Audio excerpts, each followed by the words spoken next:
Bravo, bravo, bravo, encore une fois de plus, félicitations à nos léopards qui nous ont vraiment remis dans la compétition de ces éliminatoires de la Coupe d'Afrique des Nations qui se jouera en Côte d'Ivoire 2022.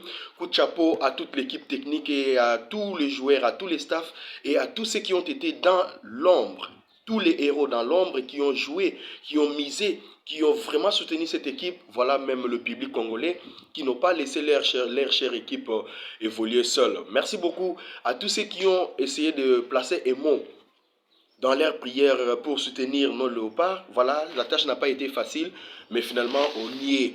On y est, on a battu l'équipe gabonaise, les Panthères du Gabon chez eux à la maison. Personne ne les croyait, mais quand même, l'espoir y était encore. Maintenant que la République démocratique du Congo se redonne encore un souffle de vie dans cette compétition, notez qu'aujourd'hui, après 3 journées, les Léopards ont fait 2 matchs, 2 victoires, qu'ils ont enchaîné 2 victoires, j'allais dire, et bon, 2 victoires plus un match nul, ce qui fait un total de 7 points. Et c'est pas encore fini parce que la bataille dans ces groupes est toujours rude. De voir que aujourd'hui la RDC occupe la première place parce que elle a juste une différence de plus 1 par rapport à ce qui concerne le goal average, et suivi du Gabon qui compte aussi 7 points, mais cette fois-ci avec un goal à virage négatif, suivi de 2 autres équipes. Donc aujourd'hui, dans cette poule, dans ces groupes, tout le monde a encore la capacité de se qualifier. Donc le dernier match sera plus ou moins décisif. Et on va encore voir la 5e journée de notre dernière rencontre qui doit se jouer demain mardi. On verra entre la Mauritanie et les Soudans qui sera vainqueur de cette compétition, mais de cette rencontre, j'allais dire. Mais finalement, nous aurons besoin, nous allons vraiment souhaiter à ce que les deux équipes se partagent des points. Parce que si les deux se partagent dos à dos, soit un score nul ou un but partout, 2 buts partout, à moins que ça soit un score de parité, nous allons voir que les deux équipes vont rester à leur position initiale, notamment 6 points et 5 points.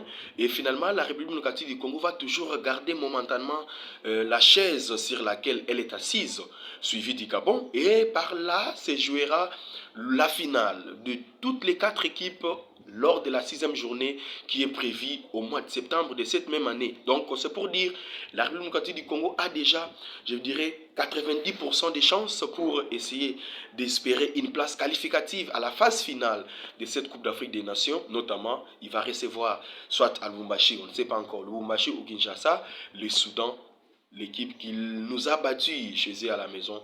Donc on doit encore espérer à cette équipe. Bravo à Sébastien Desabre et qu'il continue sur la même lignée.